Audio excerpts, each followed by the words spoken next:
بسم الله الرحمن الرحيم. يوم يكشف عن ساق ويدعون إلى السجود فلا يستطيعون.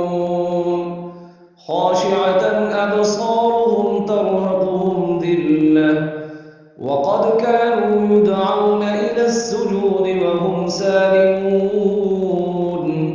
فذرني ومن يكذب بهذا الحديث سنستدرجهم من حيث لا يعلمون وأملي لهم إن كيدي متين. أم تسألهم أجرا فهم من مغرم مثقلون أم عندهم الغيب فهم يكتبون.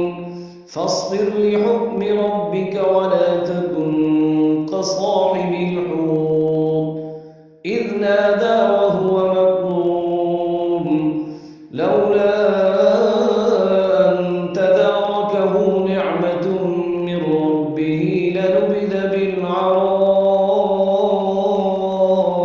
وهو مذموم فاجتباه